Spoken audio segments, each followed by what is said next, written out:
ਸ਼੍ਰੀ ਅਕਾਲ ਜੀ ਸਾਰਿਆਂ ਨੂੰ।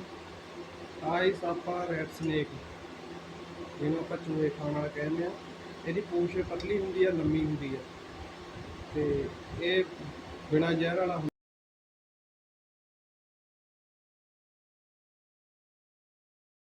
ਇਹ ਤੋਂ ਡਰਨ ਦੀ ਕੋਈ ਲੋੜ ਨਹੀਂ ਹੈਗੀ।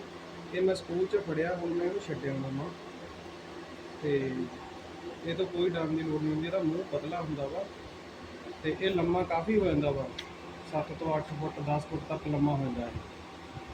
ਤੇ ਕੱਟਦਾ ਜ਼ਰੂਰ ਹੈ, ਪਰ ਇਹਦਾ ਡਰ ਨਹੀਂ ਹੁੰਦਾ ਕੋਈ। ਸਾਬਣ ਨਾਲ ਧੋ ਲਓ ਉਹਦੇ ਜ਼ਖਮ, ਕੋਈ ਜ਼ਹਿਰ ਨਹੀਂ ਹੁੰਦਾ ਇਹ 'ਚ, ਕੁਛ ਨਹੀਂ ਹੁੰਦਾ ਇਹ 'ਚ। ਇਹਦਾ ਮੂੰਹ ਇੱਦਾਂ ਪਤਲਾ ਹੁੰਦਾ ਵਾ, ਇੱਦਾਂ ਹੁੰਦਾ ਮੂੰਹ ਇਹਦਾ। ਕੋਬਰਾ ਦੇ ਉੱਪਰ ਨਿਸ਼ਾਨ ਹੁੰਦਾ, ਇਹਦੇ ਉੱਪਰ ਕੋਈ ਨਿਸ਼ਾਨ ਨਹੀਂ ਹੁੰਦਾ। ਇਹਦੀ ਪੂਛ ਇੱਦਾਂ ਹੁੰਦੀ ਆ, ਪਤਲੀ ਹੁੰਦੀ ਆ। ਛੋਟੇ ਦੇ ਉੱਤੇ ਇੱਦਾਂ ਡਾਟ ਬਣੇ ਹੁੰਦੇ ਆ। ਹੌਲੀ ਹੌਲੀ ਇਹਦਾ ਰੰਗ ਚੇਂਜ ਹੋਈ ਜਾਣਾ ਵਾ, ਜਿਉਂ ਜਿਉਂ ਵੱਡਾ ਹੋਈ ਜਾਊਗਾ ਇਹਦਾ ਰੰਗ ਚੇਂਜ ਹੋਈ ਜਾਣਾ।